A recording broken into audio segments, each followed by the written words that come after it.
গ্রামের নাম শালিকা। ছোট্ট শান্ত গ্রাম। সেখানে বাস করতেন বৃদ্ধ আব্দুল করিম। একমাত্র ছেলে রফিক ছিল তার ভরসা।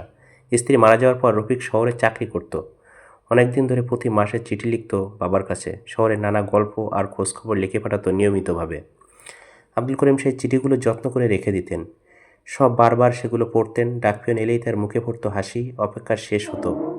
একদিন রফিক বিদেশে চাকরির সুযোগ পেল। যাওয়ার আগে বাবাকে বলল, ভালো থেকো, আমি দূরে থাকবো, তবুও তোমাকে কখনো ভুলে যাব না। বৃদ্ধ বাবা চোখের পানি লুকিয়ে বললেন, সুখে থাকিস বাবা। তোর সুখই আমার জীবনের সবচেয়ে বড় আনন্দ আর শান্তি। এই ছিল কথা। বিদেশে যাওয়ার পরে নিয়মিত চিঠি আসতো। কখনো ছবি পাঠাতো, কখনো উপহারের কথা লিখে পাঠাতো। রফিক বৃদ্ধ বাবা সেসব বুকে রাখতেন। হঠাৎ একদিন থেকে চিঠি আসা বন্ধ হয়ে গেল। সম্পূর্ণ 1 সপ্তাহ কেটে গেল, কোনো খবর নেই। 2 সপ্তাহ কেটে গেল, তবুও নীরবতা। 1 মাস পার হয়ে গেল, তবুও কোনো সংবাদ এলো না। বৃদ্ধ বাবার মনে দুশ্চিন্তা বাড়ল। প্রতিদিন ডাকঘরের সামনে দাঁড়িয়ে থাকতেন তিনি। ডাকপিয়ন দেখলে জিজ্ঞেস করতেন, কোনো চিঠি এসেছে আমার রফিকের? ডাকপিয়ন মাথা নেড়ে বলতো, আজও না। বৃদ্ধের মুখের হাসি ধীরে ধীরে হারালো। 3 মাস পরে একদিন একটি খাম এলো তার নামে। খাম দেখে বৃদ্ধের চোখে আনন্দ ঝলমল। তিনি বললেন, অবশেষে রফিকের চিঠি এসেছে। কাপা হাতে খাম খুললেন। তিনি ধীরে ধীরে কিন্তু ভিতরে লেখা পড়ে স্তব্ধ হলেন। এটি ছিল রফিকের কোনো বন্ধুর লেখা, দুঃখের সংবাদ নিয়ে। সেখানে লেখা ছিল, ভয়াবহ সড়ক দুর্ঘটনায় রফিক মারা গেছে। অনেক চেষ্টা করেও আগে খবর পাঠানো সম্ভব হয়নি। কখনো এই ছিল সত্য। শেষ মুহূর্তে রফিক একটি কথা বলেছিল, আমার বাবাকে বলবেন আমি তাকে খুব ভালোবাসি, অনেক বেশি। এই কথাটি ছিল শেষ ভালোবাসার বার্তা।